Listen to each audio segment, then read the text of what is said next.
Assalamualaikum warahmatullahi wabarakatuh. Hai semuanya, selamat pagi di pagi yang cerah ini. Kembali lagi di podcast Humagreto, ruang ngobrolnya anak muda yang peduli lingkungan. Kenalin, aku Vanessa Maulinda, mahasiswi dari Departemen Geofisika dan Meteorologi Terapan, Fakultas Matematika dan Ilmu Pengetahuan Alam, Angkatan 60 IPB. Nah, pada kali ini aku akan mengajak teman-teman semua untuk membahas terkait topik penting yang pastinya sangat menarik banget ini, yakni mengenai ozon yang diperingati setiap tanggal 16 September sebagai Hari Ozon Internasional. Nah, pasti teman-teman di rumah juga udah pada penasaran banget nih, kenapa sih ozon itu sangat penting dan juga kok sampai diperingati sebagai Hari Ozon Internasional nih. Oke teman-teman, baik, aku mungkin boleh kali ya spill sedikit sebenarnya ozon ini apa sih. Jadi ozon ini merupakan ibarat kata ya, seperti tamengnya bumi gitu, untuk melindungi bumi dari paparan sinar ultraviolet yang sangat berbahaya itu loh. Nah, kalau sebelumnya ciwi-ciwi ini kan pada taunya yang melindungi paparan sinar UV kan kayak sunscreen dan sunblock aja ya. Tapi jauh di sana ada ozon yang melindungi bumi dari paparan sinar UV sendiri. Nah, terutama di Bogor ini yang cuacanya nggak menentu, kadang hujan, kadang panasnya itu pakai banget. Ini kayaknya berhubungan banget nih ya. Sebenarnya teman-teman penasaran gak sih apa sih itu hubungannya ozon dengan perubahan iklim? Dan di sini aku juga udah ditemenin sama narasumber yang vibes-nya udah berasa banget ya, kece dan kerennya gitu. Ada Kamanda dan juga Bang Sidik. Boleh saya hai dulu Kamanda, Bang Sidik. Halo semuanya. Gimana nih kabarnya? Alhamdulillah kita baik. Wah, alhamdulillah. Dari vibes ini udah semangat banget untuk memberikan ilmu untuk kita ya. Oke, mungkin Kamanda dan Bang Sidik boleh nih untuk kenalan dulu. Saya hai ke teman-teman.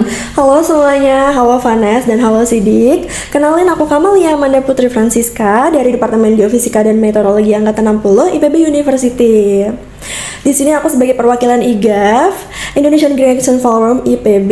Boleh dilanjut? Oke, perkenalkan teman-teman, nama aku Ahmad Aminuddin Sidik, biasa dipanggil Sidik. Aku GFM Angkatan 60 juga, dan di sini aku sebagai perwakilan dari IPB SSRS Association. Oke, Kamanda dan juga Bang Sidik. Kamanda dari IGAU dan Bang Sidik dari SSRS. Oke, tadi kan aku udah spill sedikit ya terkait hubungan antara ozon dan juga perubahan alam, karena topik kita tahun ini itu bertemakan mengenai perisai ozon, harapan iklim untuk bumi. Nah, tadi kan kita udah kenalan juga ya sama Kamanda dan juga Bang Sidik, dan udah kayak pakai PDL yang sangat keren ini ya jaketnya nih. Boleh kali ya di spill dulu apa sih IGAF dan juga SSRS itu? Mungkin teman-teman juga udah pada penasaran nih. Oke, jadi IGAF itu merupakan singkatan Vanes dan Sidik. IGAF itu singkatan dari Indonesian Green Action Forum. Nah, jadi IGAF itu merupakan suatu organisasi nih yang ranahnya itu ke arah isu-isu lingkungan gitu. Jadi kita ada beberapa aktivitas tentunya. Yang pertama itu research mengenai isu-isu lingkungan juga tentunya ya. Terus yang kedua itu ada environmental program, di mana di sini kita turun langsung nih ke lapangan buat ngecek. Dan di sini juga ada salah satu kegiatan namanya Gaspro, di mana kita itu kita menyusuri IPB. Jadi sampah-sampah apa aja yang ada di IPB gitu loh, dan fun fact, kebanyakan sampah yang ada di IPB itu sampah yang tidak bisa terurai gitu, anorganik. Iya, kemudian ada juga nih Ekopre itu merupakan salah satu divisi yang ada di IGAF ya. Dan Ekopre ini menjual sesuatu dari barang bekas yang udah disulap nih. Iya, udah disulap jadi sesuatu yang lebih menarik dan bisa dipakai kembali gitu. Nah, contohnya apa aja nih produknya ya kan? Yang pertama itu ada lilin aromaterapi. Nah, di situ lilinnya terbuat dari minyak jelantah. Kadang kan banyak ya orang-orang yang bingung gitu membuang minyak jelantah tuh di mana, karena kalau misalkan dibuang di tanah bisa membuat pencemaran tanah gitu kan. Iya. Nah, makanya kita bikin jadi sesuatu yang lebih bermanfaat gitu. Terus ada juga kayak kalender abadi gitu ya istilahnya. Kalender abadi itu dibikin dari styrofoam bekas, terus ada tutup botol bekas gitu ya. Botol plastik gitu ya? Iya, bisa ditulis pakai bulan dan tanggalnya juga. Jadi kita bisa bisa dipakai di tiap harinya gitu kan. Terus ada juga keset, kita bikin keset juga. Wah, dari apa tuh Kak kalau boleh tahu? Keset itu kita bikin dari kain perca. Iya, disulap jadi keset. Terus ada scrunchie juga, kita bikin juga dari kain perca. Literally dari barang bekas banget ya. Tadi juga aku sempat mention di kegiatan environmental programnya itu sebenarnya ngapain aja sih Kak? Nah, itu kita ada turun lapang namanya Edu Green Village. Jadi kita turun lapang ke masyarakat untuk memberikan edukasi nih terkait sampah, kemudian isu-isu lingkungan lainnya juga. Kemudian tadi yang aku sebutkan yang Gaspro ya, Gaspro kita menyusuri lingkungan yang ada di IPB, kemudian memilah sampah dan menentukan nih kira-kira di IPB itu udah benar belum sih pembagian sampahnya, pemilahan sampahnya benar-benar kayak gitu sih Vanessa. Wah, Iga nih sangat cinta lingkungan banget ya. Terutama tadi juga di minyak jelantah itu kan tiap hari kita make ya, dan kalau nggak dibuang dan mau diapain tuh juga bingung juga ya buangnya kemana, tapi selalu ada terus gitu. Wah, Iga nih sangat keren banget sih. Mungkin boleh kali ya kalau dari Kamanda, dari Iga udah memaparkan, boleh sekarang kasih dik dari SSRS nih, boleh juga di spill sebenarnya apa dan kegiatannya ngapain aja sih Bang? Oke, jadi IPB SSRS itu kependekan dari Sustainable Science Research Student Association. Jadi singkatnya kita itu organisasi yang berfokus di bidang riset. Nah, jadi kita itu ada 11 riset organisasi di dalamnya selain kepengurusan juga. Nah, jadi semua kepengurusan di SSRS ini melakukan riset juga. Nah, riset nanti outputnya adalah bikin publish jurnal gitu. Terus kita juga melakukan pengambilan data di lapangan beberapa RO ke Taman Nasional dan lain-lain gitu sama. Wah, kalau tadi tentang pengambilan data nih aku sempat terpikirkan gitu, kayak pengambilan data ini sebenarnya ada teknis ahli yang membantu atau memang dari teman-teman SSRS sendiri yang langsung terjun nih ke lapangan? Tentunya kalau pengambilan data itu ada yang membimbing gitu. Jadi sebelum kita turun lapang gitu, kita dilakukan kayak namanya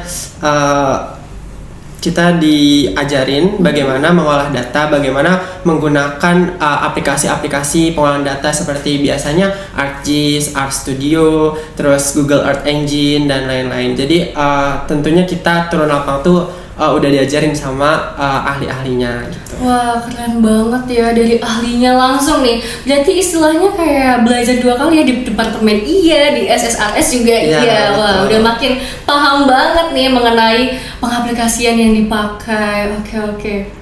Mungkin teman-teman pastinya di sini juga kayak udah wah keren banget sih IGAU dan SSRS, dan aku pengen banget nih segera join ke IGAU dan SSRS. Atau udah mulai pembukaan nih Kak? Nah, kalau pembukaan itu nanti kita di sekitar bulan September, Vanessa. Iya, lagi ya berarti. Benar. Oke, jangan lupa ya guys, IGAU bulan September dicatat tuh. Kalau Bang Sidik SSRS? Kalau SSRS tuh mulainya di awal semester ganjil. Oh, semester ganjil. Berarti masih tahun depan ya? Sepertinya. Iya. Oke, untuk itu teman-teman yang udah pengen banget untuk join IGAU dan juga SSRS, boleh banget dicatat tanggal dan bulannya, pantau terus medsosnya. Oke, balik lagi ke topik utama kita, yakni perisai ozon, harapan iklim untuk bumi. Kamanda dan Bang Sidik nih, teman-teman di rumah pastinya juga udah gak sabar untuk dapat ilmu lebih nih dari kakak dan abang. Kita mungkin bisa kali ya langsung tanya-tanya aja nih seputar hubungan antara ozon dan juga perubahan iklim. Nah, aku pengen tahu deh, tanggapan dari kakak dan abang nih, apa sih yang dimaksud dengan lapisan ozon dan kenapa ozon itu sering disebut sebagai pelindungnya bumi nih? Oke, aku izin jawab ya, Vanessa. Jadi kalau kita bicara tentang lapisan ozon, di mana ozon itu sebenarnya tersusun dari 3 molekul oksigen nih, Vanessa dan Sidik. Ya, nah kenapa disebut lapisan ozon? Karena ozon itu tersusun dari 3 molekul oksigen. Kemudian ozon ini terletak di antara lapisan atmosfer nih, tepatnya di lapisan troposfer. Dan lapisan atmosfer itu kan ada beberapa ya, ada stratosfer. Yang pertama ada troposfer, kemudian stratosfer, mesosfer, eksosfer gitu ya. Nah, lapisan ozon ini terletak di lapisan stratosfer, di mana jaraknya kurang lebih 10 sampai 40 km dari permukaan bumi. Nah, kenapa ozon itu sering disebut sebagai lapisan pelindung bumi gitu ya? Nah, ibarat kata nih, bahasa sederhananya ya Vanessa dan Sidik, lapisan ozon itu sebagai sunscreen alami bumi ya, atau kacamata bumi gitu. Karena apa? Karena lapisan ozon ini fungsinya adalah menyaring sebagian besar radiasi sinar UV gitu. Karena sinar UV khususnya UVB dan UVC itu kan sangat berbahaya ya bagi tubuh kita, apalagi bagi lingkungan gitu. Jadi itulah fungsinya untuk menyerap sebagian besar radiasi UV tersebut. Oke, mungkin boleh aku tambahin ya, lapisan ozon juga itu ada di stratosfer. 90% ozon yang ada di bumi itu ada di lapisan stratosfer, sedangkan 10% sisanya itu ada di troposfer. Ozon itu tadi seperti yang disampaikan sama Manda tadi kan berdampak buruk bagi ekosistem di bumi kan. Itu dia bisa berdampak buruk ke ekosistem seperti laut sama pertanian, dan juga berdampak buruk ke kita, bisa kanker kulit dan katarak. Oke, kalau tadi udah dijelasin dengan detail banget dan lengkap banget nih ya, udah paham banget pasti teman-teman di rumah mengenai apa itu ozon dan kenapa bisa disebut dengan tamengnya bumi gitu, sunscreennya bumi gitu ya. Aku pengen tahu deh tanggapan dari Kamanda dan juga Bang Sidik, kalau misalnya lapisan ozon ini terus menipis, apa yang akan terjadi gitu?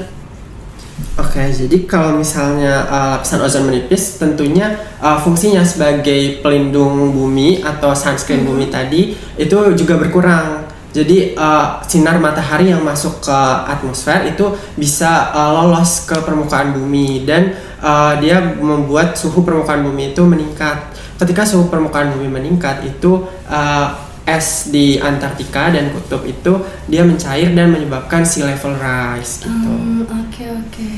Oke, bisa aku tambahin ya Vanes. Jadi lapisan ozon ini kan seperti tadi ya, seperti dijelaskan tadi, fungsinya itu menyerap radiasi UVB dan UVC. Nah, ketika lapisan ozon ini semakin menipis, maka semakin banyak pula radiasi yang gak tersaring nih di lapisan ozon. Jadi dia masuk ke lapisan troposfer, yaitu lapisan di bawah ozon itu.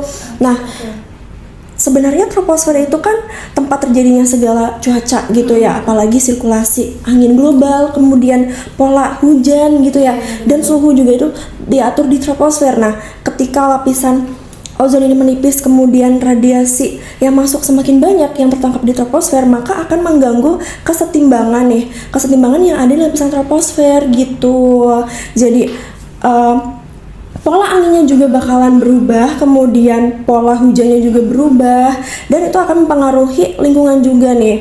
Dan FYI, kalau misalkan radiasi UV itu bisa terkena kulit kita ataupun kita terpapar langsung dengan radiasi UV, itu bakalan menyebabkan beberapa gangguan gitu. Contohnya yang pertama, kita bisa amit-amit ya kanker kulit. Jadi kayak penyakit gitu ya? Iya, penyakit kanker kulit.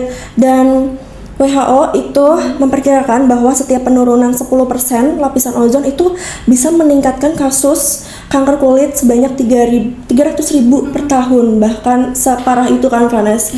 Nah, terus bisa juga menyebabkan imunitas tubuh kita itu menurun gitu, karena kita terlalu banyak terpapar radiasi UV gitu kan.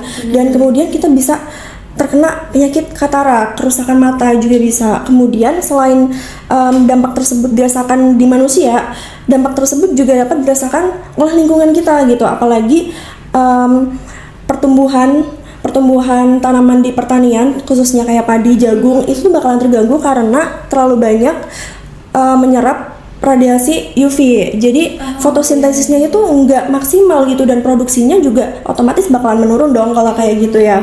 Dan selain itu juga ternyata radiasi UV ini bisa merusak fitoplankton dan plankton. FYI teman-teman, kalau fitoplankton dan plankton itu merupakan salah satu rantai makanan utama yang ada di laut, dan mereka juga menjadi penyumbang terbesar penghasil oksigen yang ada di bumi. Bayangin kalau misalkan fitoplankton dan plankton ini rusak, kita gimana nasibnya gitu kan. Kayak gitu sih. Wah, dari apa yang disampaikan dari Kamanda dan juga Bang Sidik ini, salah satu bentuk nyata juga ya yang akan dihadapi dari penipisan ozon sendiri. Bener banget. Jadi kayak simpelnya itu, kalau ozon makin tipis, sinar UV-nya makin berbahaya, jadi makin banyak yang tembus ke bumi gitu ya. Oke, mungkin next aku pengen tahu deh peran lapisan ozon dalam stabilitas iklim tuh apa deh Kakak dan Abang? Boleh dijelasin juga? Oke, jadi seperti yang aku jelasin tadi, bahwa lapisan ozon itu berfungsi untuk menangkap sebagian besar radiasi UV, dan ketika radiasi UV tersebut tertangkap di lapisan stratosfer nih, Vanes dan Sidik, itu akan secara otomatis membuat lapisan stratosfer paling atas itu suhunya tinggi gitu loh. Nah, otomatis yang lapisan troposfer di bawahnya itu akan stabil suhunya karena tidak ada gangguan secara langsung gitu kan.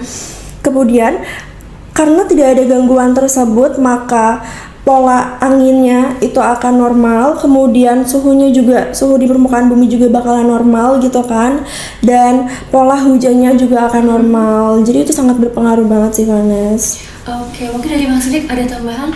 Ya, jadi peran lapisan ozon dalam mendukung stabilitas iklim itu benar yang dikatain Wanda juga. Dan aku tambahin itu ozon itu kan dia 90% kandungan di stratosfer. Nah, di stratosfer ini dia memegang peranan untuk adanya yang namanya inversi temperatur. Inversi temperatur itu di mana ketinggian semakin tinggi ketinggian di stratosfer, suhunya juga semakin tinggi. Itu yang pertama. Terus yang kedua, ozon juga mengatur kesetimbangan energi atau radiative forcing yang ada di bumi. Yang mana kalau misalnya ozon secara normal sebelum adanya penipisan ozon itu dia menimbulkan radiative forcing yang positif, di mana dia menghangatkan lapisan stratosfer. Sedangkan kalau misalnya ada penipisan lapisan ozon itu radiative forcingnya sebaliknya negatif. Dia lapisan stratosfernya menjadi mendingin dan inversi temperaturnya terganggu gitu. Oke, jadi ozon tuh ibaratnya kayak pengatur suhu di atmosfer gitu ya? Bener. Jadi kayak dia bikin stratosfer stabil, cuacanya normal, dan juga angin globalnya teratur. Nah, balik lagi nih seperti yang ada di topik tadi, aku pengen tahu juga nih hubungan penipisan ozon dan juga perubahan iklim itu apa? Oke, jadi sebenarnya keduanya ini memiliki hubungan yang rumit ya teman-teman. Karena penipisan ozon sama perubahan iklim itu saling berkaitan. Kalau misalnya membahas perubahan iklim kan berarti kita membahas mengenai apa yang berubah gitu, apa yang berbeda dari kondisi satu ke kondisi dua. Salah satu parameternya itu adalah suhu. Ketika terjadi kenaikan suhu berarti itu tandanya ada perubahan iklim atau penurunan suhu juga. Nah, penipisan ozon ini biasanya terjadi di Antartika. Itu ada lubang ozon setiap tahun itu membuat suhu di permukaan bumi itu meningkat. Penipisannya itu terjadi kenapa? Karena adanya ozone depletion substance atau senyawa yang membuat ozon itu menipis. Dan salah satunya itu CFC yang biasa ada di kulkas, terus AC, spray, dan lain-lain gitu. Oke, dari Kak Mane mungkin akan mau ngapain? Oke, aku izin nambahin ya. Jadi emang kalau kita bicara tentang penipisan lapisan ozon dan perubahan iklim itu tentunya secara mekanisme itu mereka berbeda nih, Vanes, ya kan? Karena kalau kita bicara lapisan ozon itu kan dia ya fungsinya menyaring gitu kan, menyaring radiasi UV gitu kan. Nah, secara mekanisme kalau misalkan perubahan iklim itu tuh cenderung berkaitan dengan gas rumah kaca, greenhouse gases gitu. Contohnya kayak CH4 gitu kan, atau N2O ataupun CO2 gitu. Jadi kalau kita tarik benang merahnya itu mereka mempunyai hubungan juga ternyata ya. Dan ini teman-teman ada gas namanya kan CFC ya, chlorofluorokarbon gitu kan. Dan chlorofluorokarbon itu ternyata sangat mempengaruhi stabilitas yang ada di lapisan ozon. Jadi chlorofluorokarbon itu dapat menipiskan lapisan ozon ya, Sidik, bener ya. Kemudian chlorofluorokarbon itu juga termasuk salah satu gas rumah kaca yang tentunya berbahaya bagi bumi kita ya. Jadi kalau keduanya dihubungin gitu ya, tentunya kita mendapat kerugian yang sangat besar gitu. Contohnya kalau misalkan penipisan lapisan ozon semakin tinggi, kita bakalan terkena penyakit seperti yang aku tadi jelasin. Kemudian ekosistem kita juga terganggu, dan misalkan kita juga mengalami perubahan iklim yang sangat intens gitu, yang sangat besar intensitasnya, itu juga akan mengganggu stabilitas yang ada di lingkungan, dimana seperti yang tadi Sidik jelaskan bahwa di lapisan es di Antartika itu akan mencair, kemudian suhu lingkungan juga akan naik dan permukaan air laut juga bakalan naik gitu ya, dan itu bakalan mengganggu stabilitas ekosistem di lingkungan kita gitu sih. Wow, nah ternyata ozon dan juga iklim ini dua isu yang berbeda tapi saling nyambung gitu ya. Benar. Oke, tadi juga udah dikasih contoh oleh Bang Sidik juga, CFC misalnya, kemudian juga Kamanda juga udah ngasih contoh selain merusak ozon juga gas rumah kacanya itu kuat gitu ya kan. Nah, sekarang aku pengen tahu deh kalau kondisi ozon saat ini secara global itu seperti apa ya? Oke, jadi menurut laporan WMO ya, Badan Meteorologi Global gitu ya, atau Organisasi Meteorologi Global dan UNEP itu melaporkan bahwa ternyata kita tuh mendapat kabar baik gitu, Vanessa dan Sidik ya, karena ternyata lapisan ozon di kita itu semakin membaik gitu. Bukan semakin menipis tapi malah semakin membaik. Itu karena adanya protokol Montreal. Nah teman-teman, protokol Montreal itu merupakan sebuah perjanjian internasional ibaratnya yang disahkan di Montreal, Kanada, di mana perjanjian itu isinya bahwa sebagian besar negara di dunia itu setuju untuk memberhentikan penggunaan zat-zat yang berbahaya bagi penipisan ozon gitu, ODS atau ozone depleting substance gitu ya, zat-zat yang berbahaya bagi penipisan ozon. Nah, karena adanya protokol Montreal itu ternyata membawa dampak baik banget nih ke lapisan ozon kita gitu loh. Dan secara kalau kita lihat dari citra satelit, ternyata ozon itu bahkan semakin membaik gitu ya, kondisinya seperti itu sih. Dan bahkan diperkirakan di tahun 2040 sampai 2060, tepatnya di pertengahan abad ini ya, lapisan ozon itu akan sepenuhnya membaik gitu, bahkan udah nggak ada lubang lagi. Dan tentunya hal tersebut juga harus didukung ya sama konsistensi kita dan komitmen kita untuk selalu menjaga hal tersebut supaya tidak menggunakan substans yang dapat memperparah penipisan lapisan ozon gitu sih.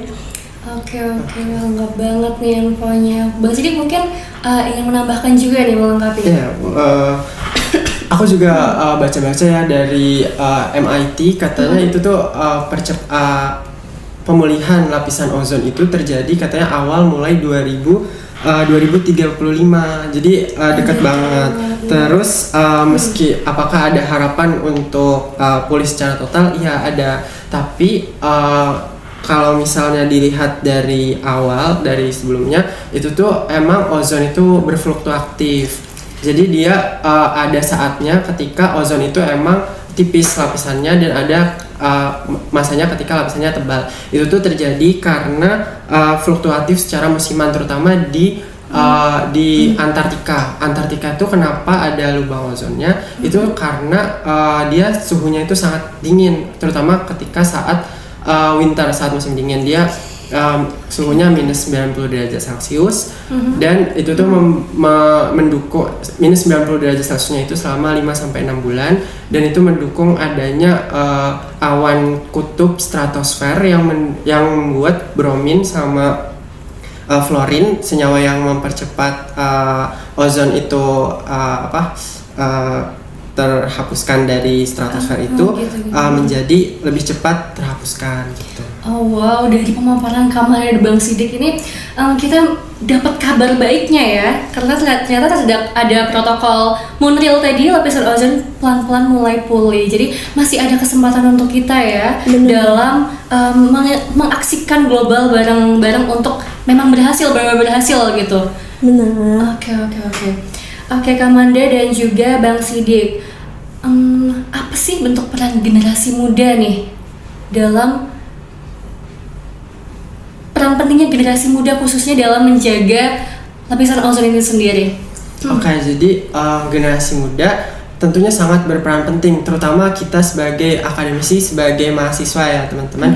Karena kalau kita lihat sejarahnya, ozon itu kan lubang ozon itu kan ditemukan karena ada penemuan dari Molina dan Rowland itu bahwa senyawa CFC itu membuat ozon di stratosfer itu lebih menipis. Nah itu tuh gara-gara penemuan si Molina dan Rowland ini, dia memicu perdebatan di kalangan saintis. Nah itu lalu lanjut dibawa sehingga adanya protokol Montreal. Jadi protokol Montreal itu dasarnya adalah riset dari si Molina dan Rowland ini. Jadi sebagai akademisi menurutku peran penting kita itu adalah melakukan riset dan belajar lebih dalam lagi mengenai ozon sehingga apa-apa yang bisa menyebabkan ozon itu menipis itu bisa diketahui. Salah satunya penelitian terbaru itu aku lihat kalau si bangkai dari satelit gitu ya, kan satelit banyak banget kan di luar angkasa,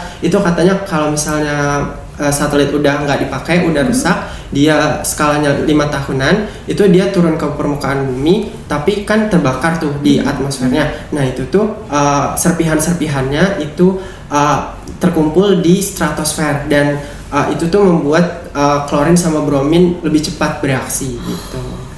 Oh wow, keren-keren. Kemarin mungkin ada tambahan juga peran penting untuk para generasi muda nih. Oke, jadi peran kita sebagai mahasiswa itu tentunya cukup strategis ya, karena akses kita ke informasi juga lebih mudah gitu ya, karena kita juga sering diajak untuk dapat berpikir kritis gitu kan, dan berpikir secara ilmiah gitu kan, Vanes dan Sidik. Dan selain itu juga mahasiswa memiliki jaringan yang lebih luas gitu, antara mungkin di komunitasnya, ataupun di kampus, ataupun di organisasi yang diikutinya gitu. Nah, dari hal tersebut kita tuh bisa tuh bikin riset sederhana aja tentang lapisan ozon gitu ya, ataupun kita bisa bikin aksi nyata gitu melalui kampanye. Dan karena kreativitas Gen Z gitu ya, yang semakin hari kayaknya media sosial tuh semakin tinggi gitu ya intensitas penggunaannya, dan jadi kita dapat mengkampanyekan hal tersebut melalui media sosial dengan konten-konten yang lebih menarik untuk didengarkan oleh Gen Z gitu. Setuju. Jadi peran pentingnya ini anak muda ini sebagai kunci ya, Kak Manda dan juga Bang Sidik. Jadi kita tuh bisa menjadi penghubung gitu antara sains, kebijakan dan juga masyarakat. Oke, untuk langkah sederhana apa aja sih kakak dan abang yang bisa kita lakukan sehari-hari untuk berkontribusi nih dalam perlindungan ozon? Oke, jadi kalau untuk langkah sederhananya ya, paling gampang itu kita bisa mengurangi penggunaan AC ataupun kulkas, karena itu menjadi salah satu penyumbang terbesar gas CFC gitu kan. Benar. Iya, jadi kalau misalkan kita mengurangi intensitas penggunaannya, maka gas CFC yang dihasilkan juga akan berkurang otomatis gitu, Vanes. Kemudian kita bisa menerapkan gaya hidup yang lebih pro lingkungan gitu ya, seperti kita membawa tumbler ke kampus gitu ya, itu hal sederhana itu kita bisa aplikasikan ke kehidupan sehari-hari gitu kan. Kemudian kita juga bisa mengurangi penggunaan sampah plastik, misalkan teman-teman beli plastik atau beli makanan yang dapat plastik gitu kan, bisa disimpan lagi, bisa dipakai buat di kemudian hari gitu, bisa buat wadah apapun itu, jangan langsung dibuang gitu, karena pengurangannya juga lama dan dapat berdampak juga ke lingkungan kan tentunya. Kayak gitu sih, Vanes. Dari mahasiswa di IPB ini juga udah banyak banget ya yang bawa tumbler juga. Dan juga udah banyak nih ditemuin, terutama di Bara tuh pada bawa Tupperware atau tempat makan untuk beli makan gitu. Ternyata banyak banget ya hal kecil yang bisa dilakukan dengan hal kecil aja bisa berdampak yang lebih gitu untuk kebaikan dalam perubahan iklim ini. Oke. Terus kemudian untuk kenapa sih kita itu kayaknya penting banget ya untuk tetap peduli gitu terhadap isu ozon meskipun terlihat jauh dari kehidupan sehari-hari nih? Tentunya kenapa sih kita harus peduli? Itu karena ozon ini kan sebenarnya protokol Montreal itu awalnya ditemukan senyawa CFC yang merusak ozon itu kan 1970-an kan. 1970-an itu yang dari aku baca itu si lapisan ozonnya masih di bawah 250 Dawson units. Dan katanya pulihnya itu kan 2035, yang mana itu tuh masih 50-an lebih tahun lagi kan. Nah, kenapa kita harus penting? Kenapa kita harus berperan penting? Karena aksi kita yang dilakukan hari ini itu emang nggak berdampak di besok atau bulan depan, tapi berdampaknya masih jauh-jauh hari. Mungkin generasi selanjutnya baru yang mendapatkan dampak dari apa yang kita lakukan saat ini. Kalau misalnya kita tidak peduli terhadap ozon, itu mungkin generasi selanjutnya dia memiliki bumi dengan lapisan ozon yang tipis. Tapi kalau misalnya kita memilih untuk berdampak positif, itu generasi selanjutnya merasakan dampaknya juga yang positif gitu. Bener banget. Jadi jelas ya teman-teman semua, ozon itu bukan isu yang jauh nih. Jadi dampaknya itu langsung ke kesehatan kita, ke laut, ke pertanian dan juga iklim. Mungkin ozon ini nggak kelihatan ya, tapi dia juga menjaga keseimbangan hidup kita sehari-hari. Makanya kita harus selalu peduli. Betul begitu ya Kak Manda dan juga Bang Sidik? Bener banget Vanes. Oke. Mungkin pesan-pesan boleh nih dari para narasumber hebat kita untuk penonton dan generasi mendatang terkait ozon dan iklim. Seperti apa? Oke, jadi kita itu kan seperti dititipkan ya, bumi itu seperti dititipkan ke kita gitu. Bumi sebagai warisan kita gitu. Jadi masa depan bumi itu juga ada di tangan kita gitu Vanes. Jadi kita yang akan nentuin bumi itu akan menjadi tempat nyaman yang untuk ditinggali atau malah sebaliknya gitu. Jadi tergantung kita juga apakah kita akan menjaga bumi sampai berkelanjutan sehingga generasi mendatang itu akan ikut merasakan bumi yang indah ini gitu ya. Jadi semuanya tergantung kita. Jadi langkah sekecil apapun yang kita lakukan itu pasti akan berdampak bagi bumi ini gitu.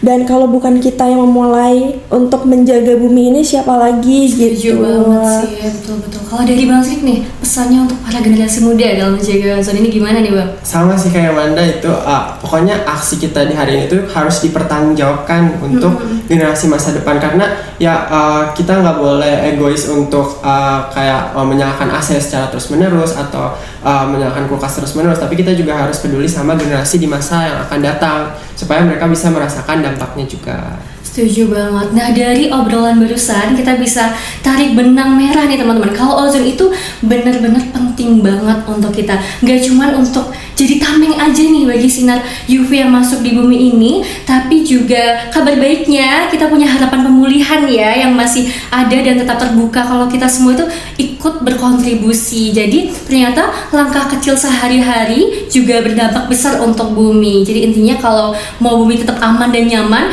yuk sama-sama peduli dan ambil bagian dari sekarang. Small action today, a brighter climate tomorrow. Wah seru banget ya pembahasan podcast di tema kali ini dan pastinya sangat insightful banget nih. Aku juga mau mengucapkan banyak terima kasih kepada narasumber kita yang sangat keren dan hebat ini karena telah berbagi pendapat dan ilmunya nih kepada kita semua gitu. Dan juga terima kasih kepada teman-teman yang udah menemani bincang-bincang kita di podcast Himagreto ini dan sekian. Wassalamualaikum warahmatullahi wabarakatuh. See you. Bye.